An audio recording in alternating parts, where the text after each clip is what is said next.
Hoy, esta misma mañana, a comienzos del siglo XXI, mientras la humanidad se encuentra ocupada en sus múltiples quehaceres, despreocupados y convencidos de su superioridad sobre este pequeño planeta del sistema solar, ha sucedido lo inesperado. 7.000 millones de personas se encuentran ante el televisor. Todo está a punto de cambiar. Una poderosa inteligencia exterior ha logrado cruzar el universo. Sus naves atravesaron la atmósfera esta madrugada y en estos momentos se encuentran sobre algunas de las urbes más importantes de la especie humana. Las primeras en aparecer fueron las de Lisboa, Oporto y Madrid. Las autoridades confirman que el contacto extraterrestre se va a producir en 2 semanas.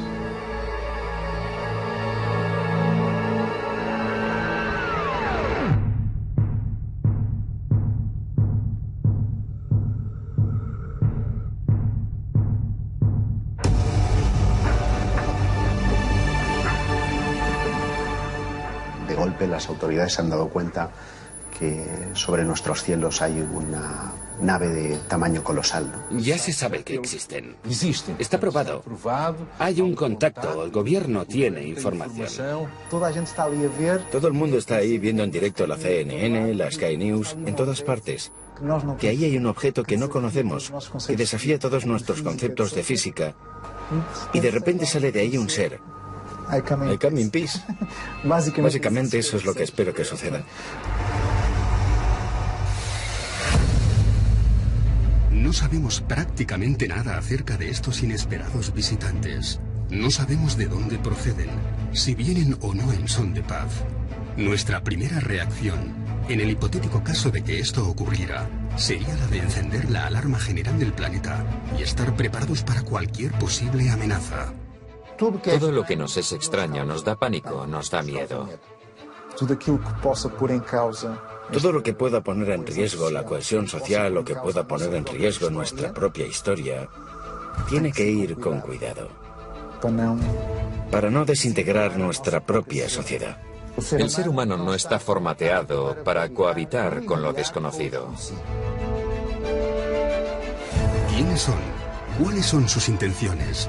¿Cómo va a afectar todo esto a la especie humana? ¿Cuál va a ser nuestra reacción? Entre las primeras medidas que se han puesto en marcha está la de reunir a un nutrido grupo de especialistas en diversas áreas. Si bien sabemos que el contacto es inminente, hemos de tomar decisiones y hemos de hacerlo rápido. Sería la primera vez que todo el mundo querría escuchar. Sí, sin duda. Y por eso mismo creo que el gobierno debería decirlo claramente y con los datos que tiene. Presentar pruebas de que somos visitados por otras especies. Que existen especies que tienen un carácter bueno, de intercambio, de ayuda. Y otras que no. No sabemos nada sobre esta especie que quiere contactar con nosotros. O ya se sabía antes. Como periodista, me encantaría dar la noticia. Como ser humano, me encantaría tener la posibilidad de cruzar 2 palabras, de darle la mano a ese ser que ha cruzado quién sabe cuántos millones de kilómetros para llegar hasta nosotros. Es, sin duda, una noticia extraordinaria para la humanidad y para la ciencia. En mi opinión, nos vamos a llevar una gran sorpresa acerca de la antigüedad y los orígenes de nuestra propia civilización.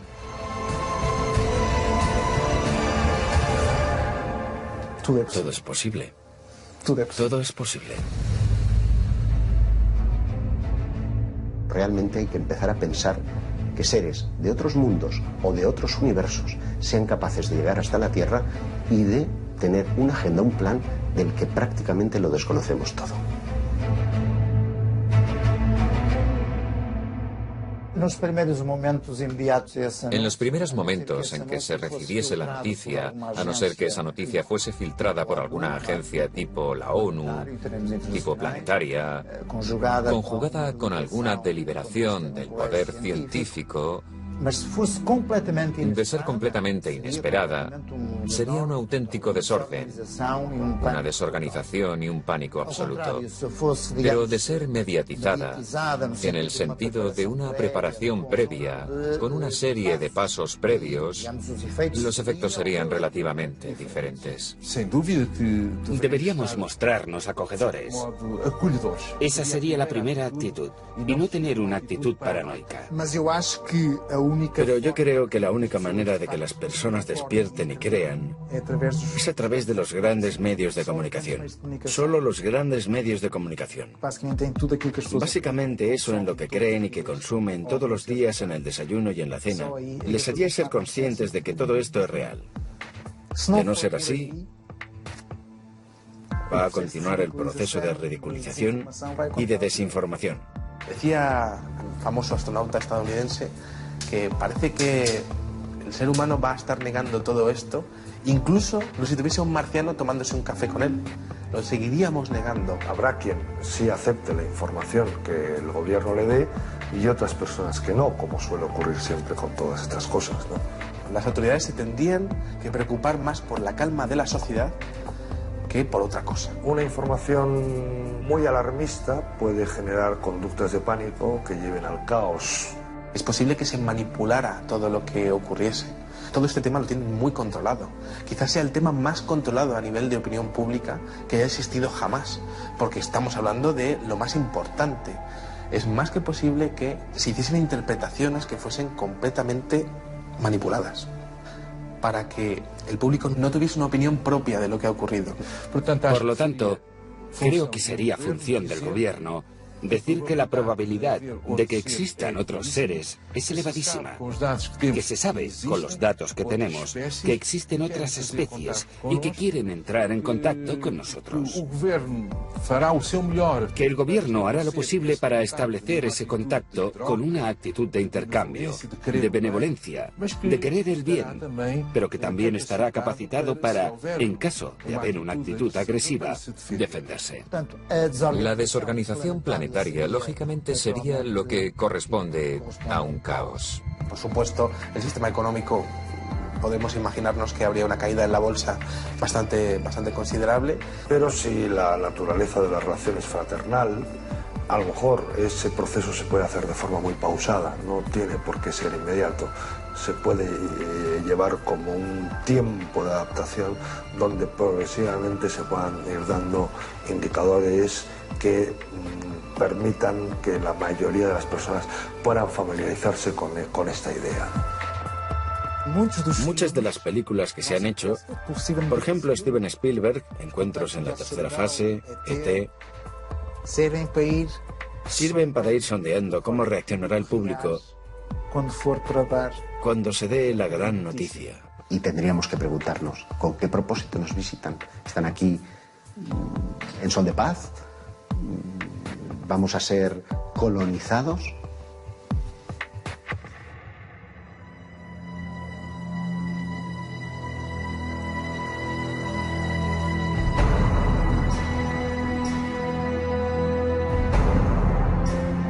¿Quién nos visita? Esa es la gran preocupación del anfitrión. Nosotros, como anfitriones, tenemos que saber por qué nos visitan y cuáles son sus objetivos, el motivo de la visita y la buena fe de quien nos visita. Asegurar la naturaleza del contacto, ¿no? Bien si esa naturaleza es fraternal, es un contacto que nos va a beneficiar a las dos civilizaciones, o bien si es un contacto de conflicto, ¿no?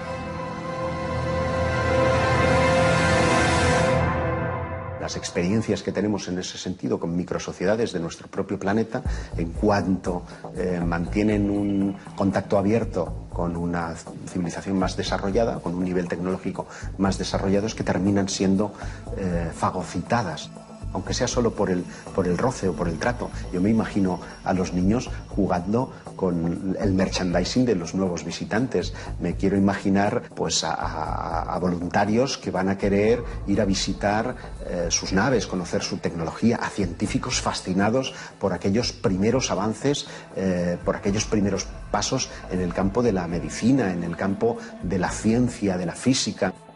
todo nuestro conocimiento se vería completamente alterado.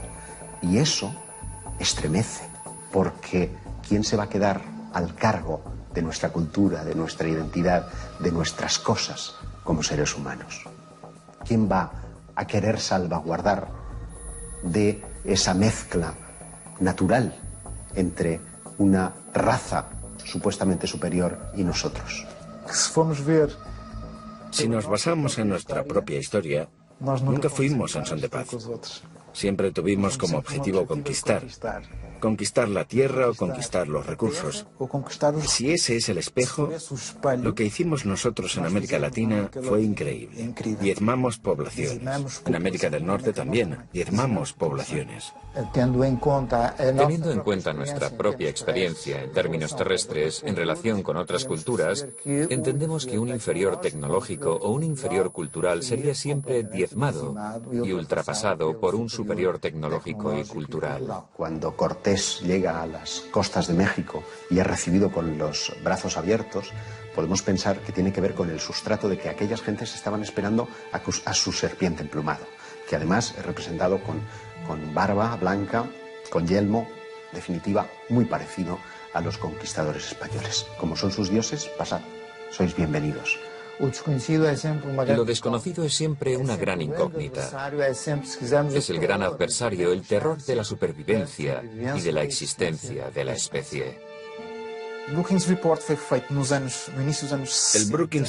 se hizo en los principios de los años 60. Por tanto, acababa de crearse la NASA. Y es ella quien pide al Brookings Institute un estudio sobre la exploración espacial. El informe tiene cerca de 220 páginas. Al final aparece la hipótesis del descubrimiento de vida extraterrestre y la hipótesis de que en un futuro se llegue a descubrir vestigios de civilizaciones ya desaparecidas. Se menciona, por ejemplo, el descubrimiento de artefactos, estructuras o ruinas en la Luna, Marte o Venus. Y un poco más adelante, dicen que nuestra historia está repleta de ejemplos en que sociedades menos avanzadas acaban por destruirse al entrar en contacto con sociedades más avanzadas.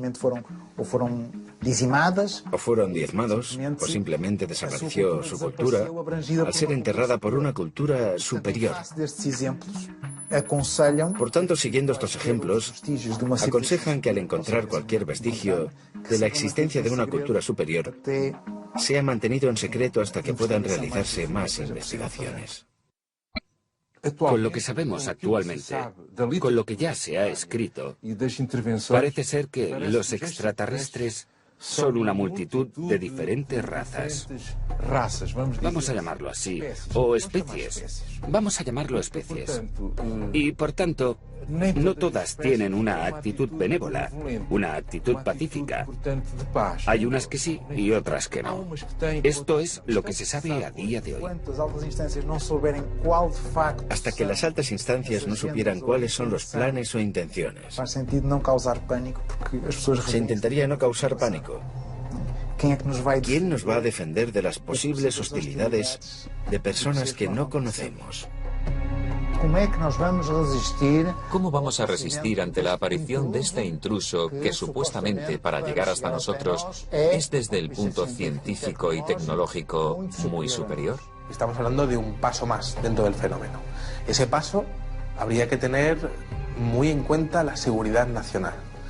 Es lógico pensar que las autoridades quieran determinar qué nivel de peligro supone ese contacto entre humanos y alienígenas. Si da la impresión de que nos van a comer, posiblemente no queremos ofrecernos tan fácilmente. Más vale que nos preparemos y nos protejamos en la medida de lo posible, ¿no? Y ahí hay que actuar rápido. Mas em termos planetários En términos planetarios, no hay muchas dudas de que, a diferentes escalas, se instalaría el pánico colectivo. Por tanto, debemos tener una actitud no paranoica, pero en cierta manera tener también una expectativa armada. La actitud exterior podría ser una actitud bondadosa. Queremos conoceros, tener un buen recibimiento, de estar dispuestos al diálogo, al intercambio de pueblos. Pero si la actitud de la otra parte fuese una actitud agresiva, hemos de tener algo preparado para, al menos, dar una respuesta defensiva de legítima defensa. Pero no podemos tener una actitud de paranoia, ni de desconfianza, ni agresiva.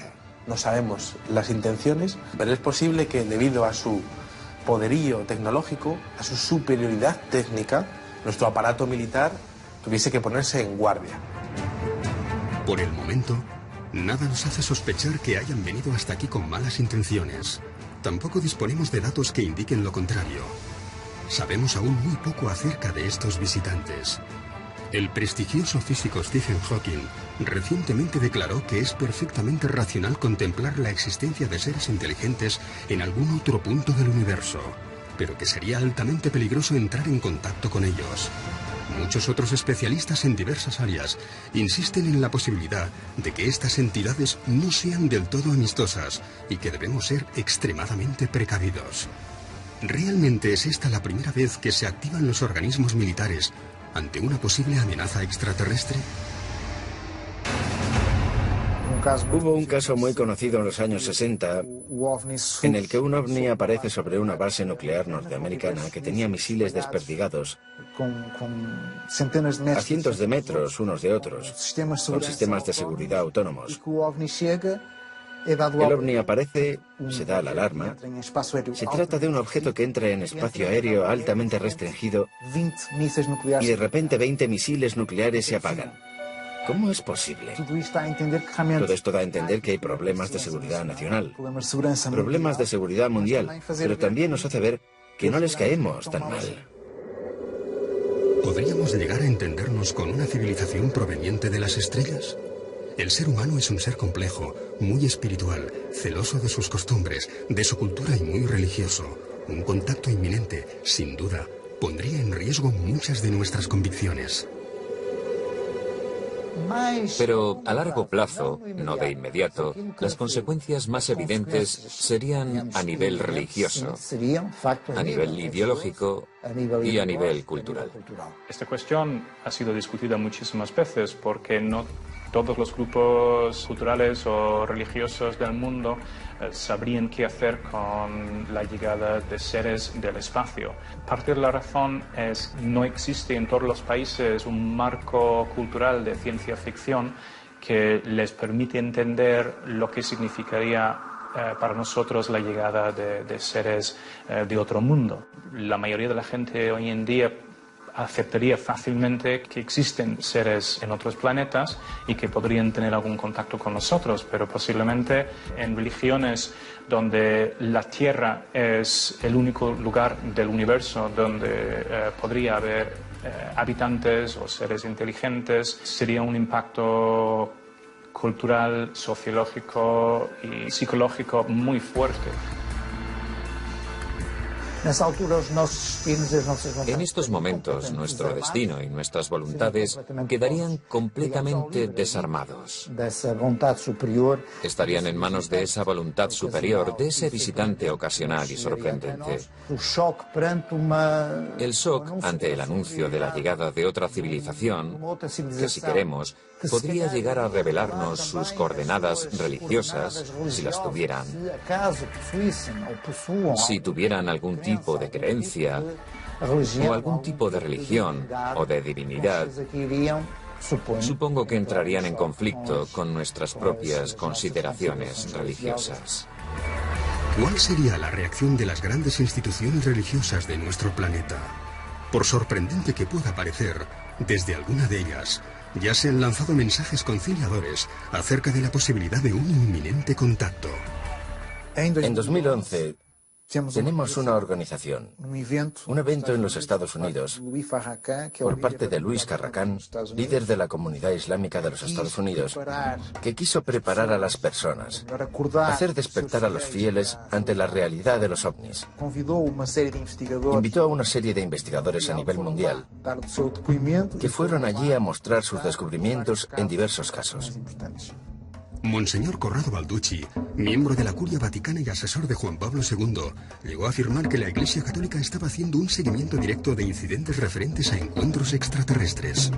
Él fue el primero que dijo que la vida extraterrestre no es para nada contraria a las enseñanzas de la Biblia. Que limitar el poder de Dios a la creación de la Tierra es quitar poder a Dios. Dios pudo crear mil y una cosas. En 2008 también tuvimos a Gabriel Funes, director del Observatorio del Vaticano, que publica en la Catholic News que los cristianos han de habituarse a la idea de aceptar a los extraterrestres como sus hermanos, y que por el hecho de estar más evolucionados, estarán más cerca de Dios y por ello exentos de pecado. Esto proviene del Vaticano, ¿eh? Por tanto, tenemos a la Iglesia Católica preparando a sus fieles. Monseñor Gabriel Funes es uno de los más extraordinarios. Están exentos de pecado, no les tiréis piedras, no les odiamos. ¿Cómo llamarán a nuestro planeta esas entidades? Es poco probable que llamen Tierra a un planeta cubierto en un 70% por agua. ¿Lo llamarán planeta azul? Al menos este es el aspecto que tiene visto desde el espacio. Más de 5 millones de especies diferentes lo han habitado, pero tan solo un 1% de todas ellas la habitan en la actualidad. Las más fuertes, aquellas con mayor capacidad de adaptación, y por encima de todas ellas, el Homo sapiens sapiens. La llegada de una nueva especie, de una especie más evolucionada o tecnológicamente superior, desafiaría todas las leyes naturales que han regido la Tierra durante millones de años. El ser humano observa cómo su reinado, desde lo más alto de la pirámide evolutiva, está a punto de terminar. Probablemente lo vamos a llevar mal, porque creemos que somos los que estamos arriba, ¿no? Pero es bueno que de vez en cuando la naturaleza nos recuerde que no es así. Por ejemplo, un tsunami, un terremoto. Constantemente los acontecimientos naturales, que por cierto provocan estrés postraumático en algunas personas también, nos recuerdan que no somos tan poderosos como nos creemos, y es bueno que nos lo recuerden. Incluso como individuos también. Normalmente la mayoría de las personas piensa que es invulnerable. Las reacciones de la sociedad pueden ser absolutamente dispares y tienen mucho que ver en su reacción con la afirmación como pueblo y como especie y como signo de identidad de cada uno de los pueblos. Sería la primera vez que las nacionalidades dejan de existir. Pasamos a ser solo uno. Pasamos a ser todos terrícolas. Dejamos de ser los portugueses, los españoles. Pasamos a ser solo uno. Si algo tiene de bueno la especie humana, que lo ha demostrado a lo largo de miles de millones de años, es la capacidad de adaptación a las nuevas circunstancias. Eso es lo que nos ha hecho sobrevivir frente a otras especies que en principio eran más fuertes que nosotros, pero con menos capacidad de adaptación. Eso es lo que nos ha permitido evolucionar y sigue estando, esa capacidad de adaptación está intacta.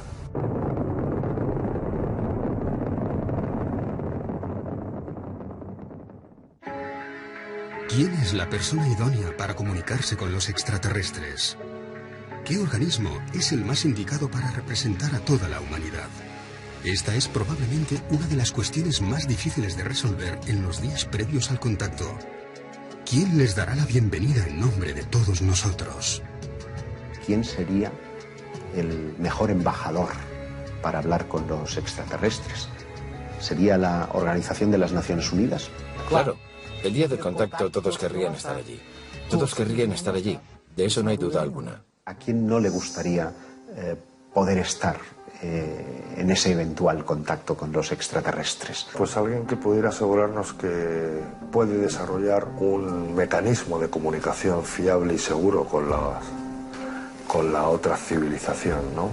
La ONU representa oficialmente a todos los países. Es lo lógico. Y en ese caso, si es un representante de toda la humanidad, ¿a qué raza, a qué religión, a qué parte del mundo le correspondería establecer el contacto con un ser más desarrollado, al menos técnicamente, que los seres humanos? Los políticos no estarían preparados para este encuentro. Por mucha información que llegasen a manejar a nivel de informes oficiales o a nivel de toda la infraestructura que hay creada en torno al fenómeno OVNI y que coge dinero de los presupuestos militares, no estarían preparados por una sencilla razón, porque no sabrían a qué atenerse, no sabrían exactamente de qué es capaz el fenómeno, qué casos ha habido y qué es lo que le ha ocurrido a la gente que ha tenido contacto con este tipo de inteligencias o con este tipo de objetos. Los ufólogos no son los indicados porque la única cosa que hemos hecho a lo largo de los últimos 65 años es intentar probar su existencia. Si ya están aquí, dejamos de ser útiles, pasamos a ser científicos. Lo que tendrían que hacer básicamente sería hablar con todos los expertos en el fenómeno OVNI y recopilar una serie de casos que han ocurrido en el pasado y que podrían ayudar con respecto a un contacto inminente. Para muchos historiadores del fenómeno OVNI, cabe contemplar la posibilidad de que no uno, sino varios contactos de estas características ya se hubiesen producido en distintos momentos de la historia. Otra hipótesis, esta es todavía más conspiranoica, incluiría una suerte de pacto entre algunas potencias de la Tierra y esos eventuales extraterrestres. El 20 de febrero de 1954 habría tenido lugar un encuentro con una comitiva de extraterrestres en la base de Edwards, con el entonces presidente Eisenhower. Es un registro histórico, el que aquella base estuvo cerrada en alerta máxima, algo inusual y sin haber grandes explicaciones. Y hubo una serie de testimonios que llegaron al público, de gente que estuvo presente o de algún familiar que estuvo allí. Ese primer encuentro habría sido con una especie muy parecida a nosotros, los llamamos nórdicos, que estarían preocupados con las detonaciones atómicas, con la evolución tan agresiva que estábamos teniendo, y que llamaron la atención al respecto. Supuestamente, según esos testigos, aquel encuentro no habría ido muy bien, ya que los militares estaban más preocupados por el acceso a la tecnología para fines militares. Así que habrían tenido otros encuentros, esta vez con los llamados grises, que estaban dispuestos a ceder tecnología a cambio de una cuota de abducciones. La idea era que los grises cediesen la tecnología y nosotros no, los americanos, permitirían determinadas cuotas de abducciones con la condición de que las personas fueran devueltas al mismo lugar en el que estaban intactas y seguras. Surgen algunos testimonios acerca de las llamadas MAELABs, Military Abductions, donde algunos testigos aseguran haber visto durante sus abducciones, estando en un lugar similar al que estuvieron con los seres grises, seres humanos, militares, vestidos con uniformes, con enseñas, etc. Y por lo tanto, la teoría sería que los militares empiezan a intentar controlar las abducciones que se estaban haciendo. La persona o el grupo de personas más indicadas para establecer un primer contacto debieran de ser científicos. Por otra parte, también sería muy interesante el hecho de poder llevar a líderes religiosos, que todos estuviesen allí para poder observar in situ lo que estuviese ocurriendo. El ser humano está muy relacionado con el tema de la trascendencia y el tema de la religión. Y entonces sería muy interesante llevar a esas figuras religiosas para que también estuviesen presentes y que pudiesen realmente observar la realidad del fenómeno desde un punto de vista real, no desde un punto de vista interpretativo.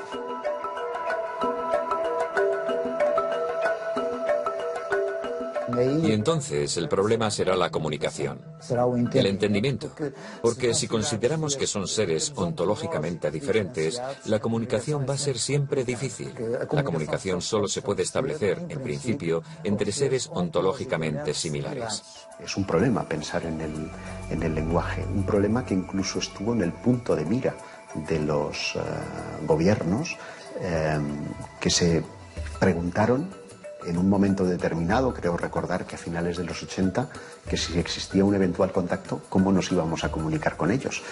Seguramente lo que se tendría que hacer es traer a los mejores expertos en matemáticas de la península ibérica, más bien del mundo. Tendríamos que hablar con todas las naciones de la OTAN y tendríamos que hablar con los mejores expertos en las mejores universidades del mundo y traer los mejores matemáticos.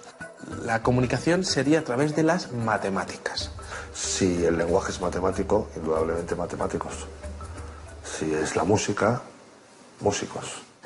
Pero de todas maneras tendríamos que confiar en la imaginación, en el esfuerzo científico, en el conjunto de conocimientos de ambos lados, para establecer una plataforma de entendimiento. Como nosotros, como ser que está aquí ahora teniendo una experiencia terrena, vamos a conectar con esos otros seres. ¿Cómo nos vamos a reconocer? A través de nuestro corazón. Yo quiero pensar que si ellos nos han estado observando a lo largo de los últimos milenios, probablemente sepan muy bien y conozcan muy bien nuestro idioma, con lo que probablemente o hablen en inglés o incluso en castellano o en chino. Disponemos de evidencias físicas y no hay una sola duda al respecto de que existen planetas más allá de nuestro sistema solar. Una increíble cantidad de planetas, 3.500 en una muy pequeña muestra. Esto quiere decir que, extrapolando las posibilidades, podría haber 1 billón o quizás más planetas más allá de nuestro sistema. ¿Estamos abiertos a la idea de que haya vida inteligente? Bueno, ¿por qué no? Sería absurdo hoy decir que hay 1 billón de planetas, 1 billón de sistemas solares ahí fuera, y que ninguno de ellos tiene posibilidades de vida. Hemos de suponer que nos enfrentamos a una civilización con muchos más años de evolución, tecnológicamente muy superior y capaz de vencer distancias para nosotros inabarcables de un universo del que aún desconocemos prácticamente todo. ¿Cómo son sus aeronaves? Tiene que ser una nave que sea capaz de albergar el combustible, de propulsarse y albergar la vida. Y como en el espacio no hay aire, no hay rozamiento, no tiene por qué tener una forma muy aerodinámica como el Concorde, no tiene por qué tener forma de avión, puede ser una caja.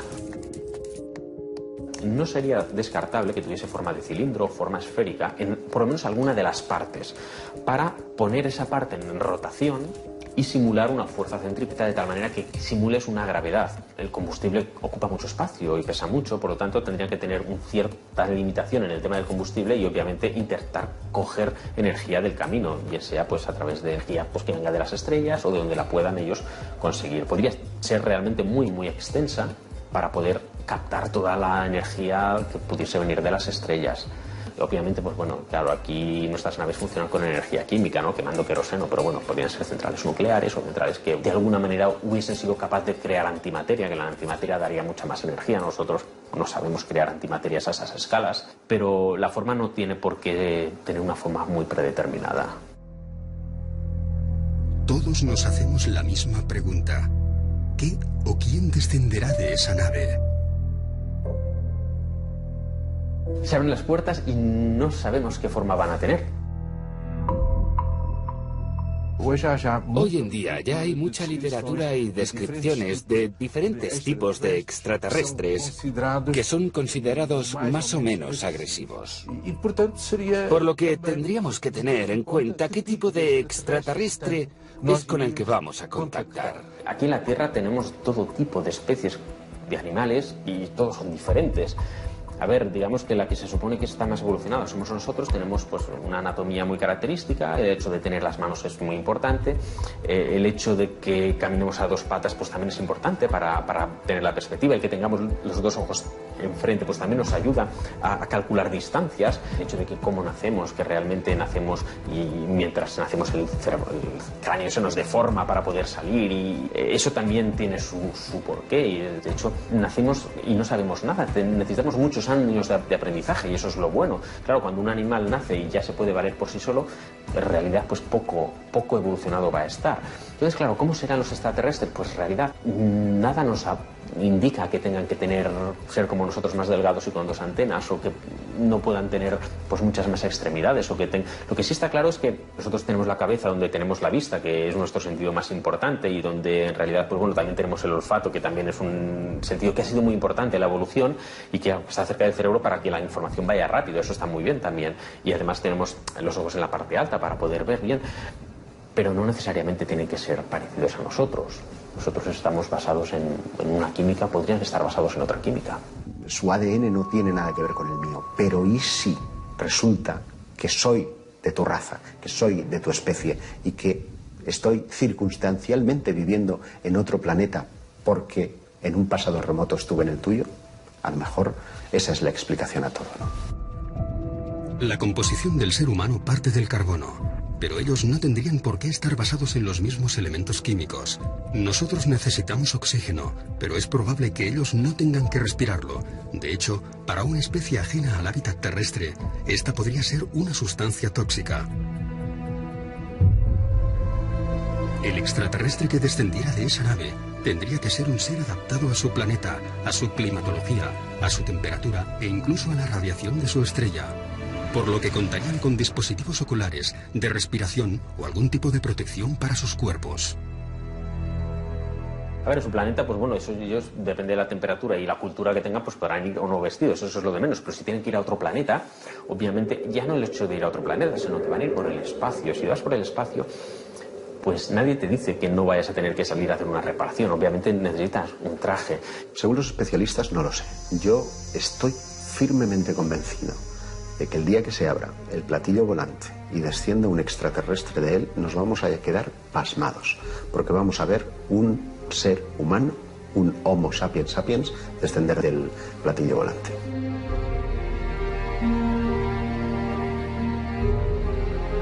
De ahí va a bajar un Homo sapiens sapiens. Somos 7.000 millones de personas las que habitamos nuestro planeta. ¿Quién de nosotros no desearía estar presente en el momento en el que se abran las puertas de la aeronave? ¿Quién no tendría una pregunta para formular? Un deseo, un mensaje. ¿Quién no se ha imaginado qué haría si es uno de los elegidos para darles la bienvenida? Escuchar. Por cierto, una actitud que como seres humanos perdemos cada día más, sobre todo cuanto más occidentalizados estamos. Escuchar. No te voy a negar que es un momento esperado y que espero no morir sin haber visto que ha llegado ese momento, ¿no? No lo sé. Me gustaría poder experimentar en primera persona la corroboración de que no he estado persiguiendo fantasmas. Como primera pregunta, trataría de ver corroboradas mis cuestiones más personales, ¿no? Como ¿sois realmente quienes creo que sois? ¿He estado equivocado?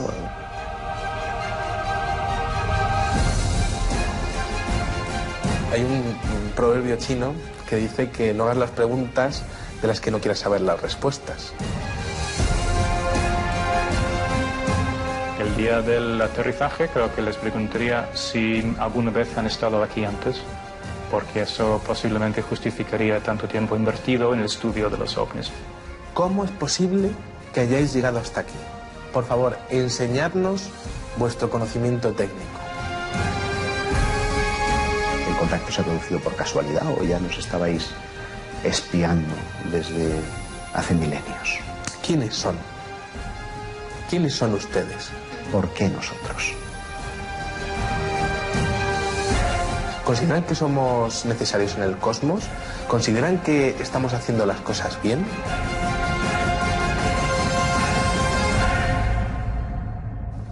Yo, sinceramente, les echaría en cara el haberme tenido durante décadas persiguiéndoles de un lado para otro.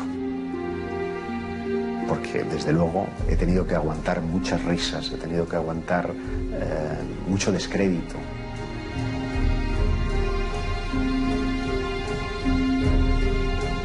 para que después tenga la confirmación de que ellos existían realmente.